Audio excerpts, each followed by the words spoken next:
Շատ շուտ սկսելը ունի, ինչպես նաև ուշ սկսելը ունի իր հետևանքները, ուղղակի չէ, հա, ընտրված այդ 4 ցուցանիշները եւ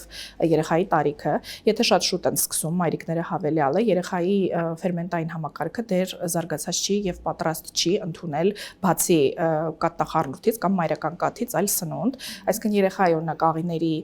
պատիլորձը թաղանթը ինքը դեռ այսպես ցանցային է եւ կարող է բաց թողնել ավելի մեծ հա մոլեկուլներ, ոչ նյութափոխանակված, ինչի արդյունքում օրգանիզմը դա կարող է ընդունել որպես իրեն վտանգ եւ ալերգիկ ռեակցիաներ առաջացնի, կարող է լինել փորացավ, փորլուծություն, երեխայի վրա ցան, կարող է լինել շնչառական խնդիրներ, սա շուտ սկսելու դեպքում։ Իսկ եթե ուշացնենք, երեխայի մոտ կա ռիսկեր, որ կլինի երկաթի եւ անեմիայի պակաս, երեխայի մոտ կարող է լինել այսինքն քաշ հավաքելու խնդիրներ, զարգացման խնդիրներ, այսինքն եթե օրինակ դա սկսվի 7 ամսեկանից հետո երեխայի մոտ դիցուկ, հա, վերցնենք 7 ամսեկանը, այս բոլոր խնդիրները կարող են առաջանալ։ Դրա համար ամենաճիշտ, այսպես օպտիմալ, հա, ճիշտ սկսելու ժամանակը դա 6 ամսեկանի մոտակայքում է։